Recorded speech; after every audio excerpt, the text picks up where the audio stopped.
Morning guys! Mag-update po ako dito sa itaas kasi ang lakas na naman ng ulan dito sa amin sa Batangas. Ayan may kasama pong konting hangin. Inalis ko na po yung nandito. Ito naman si Dirty Sunshine. Pinapaulanan ko kasi tuyo. Kaya inilagay ko po sa nauulanan pero aalisin ko din po mamaya-maya yan. Ito aalisin ko rin po yan kasi yan yung napansin ko na ayaw din po na ng medyo palaging nauulanan. Itong side na to, medyo nakaka-receive po ito ng ambon dito. Ayan basa na rin. Tapos i-update po kayo sa mga itinanim ko. Ito po yung isa si mahogany.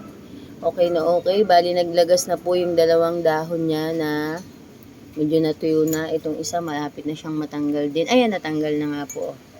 Kasi na siya. Uhaw na po sila.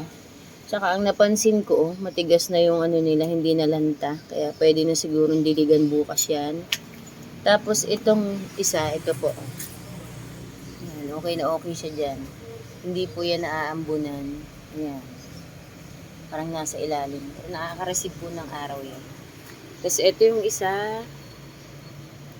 Ayan, so far okay din po. Medyo na talaga sila. Halata naman sa dahon. Tapos yung iba po andito. Ito hindi ko alam kung variegated po ito Hindi ko matandaan kung anong pangalan. Ayan, variegated siya yan. May pink siya yung kalahating dahon. Tapos, sign na rin po na okay yung kanyang bulaklak, ayan tumaas na. Dati po ay nakalaglag yan, yung dalawa na yan tumaas na. Tapos ito po yung apat.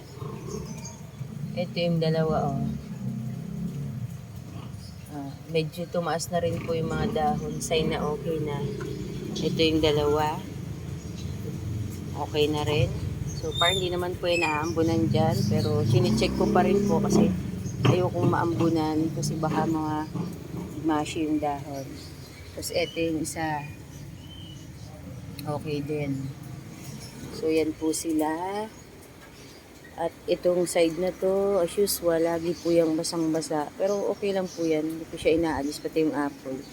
Yung apple, inaalis ko po yan pag yung malakas talaga yung hangin. Yung alam ko po na parang madadala. Kasi baka makalaglag po yan sa baba. Ayan pag nakalaglag baka makatama sa ulo. Kasi dati, meron po ako ditong, nung ang nakalagay ko dito sa side na to, puro rubber tree. Meron po akong malaking paso dyan. Sa bagay, mataas na po yung rubber tree. So, parang ang lakas ng hangin.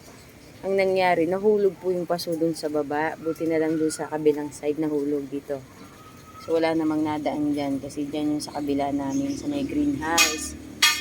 Nadala po siya ng hangin. Kaya, pag may nakalagay po ako doon, gaya ng pwesto ng apple, inaalis ko po yan. Yung mga alam ko po na mahuhulog pag malakas talaga yung hangin. Pero sa ngayon, hindi naman po sobrang lakas. Kaya pa naman. Kasi mabigat naman yung apple kasi puno po ang lupa noon. So, hindi ko pa po yan tatanggalin. Ayan medyo naaambunan po sila dito Kasi basa si flapjack. Saka ito yung barley marks ko basang-basa Ibig sabihin naaambunan. Tapos ito nga po pala si burrito Ito Inalis ko na po ito doon sa malaking paso. Dito, di po ba andyan yan? Kasi sabi ko baka kailangan na niyang ihiwalay para mas maging okay siya dyan sa mas maliit na paso. Kaya dyan ko na po siya tinanim. Tapos ito, bala ko po samahan ko pa ng isang isang succulent pa dito sa pinag-alisan ni burrito. Tapos ayan natuluyan na po talaga siya Wala na talaga nagmashi na. Mahirap nang habulin, hindi na kaya. Parang ito po ang bala kong ilipat sino ba to?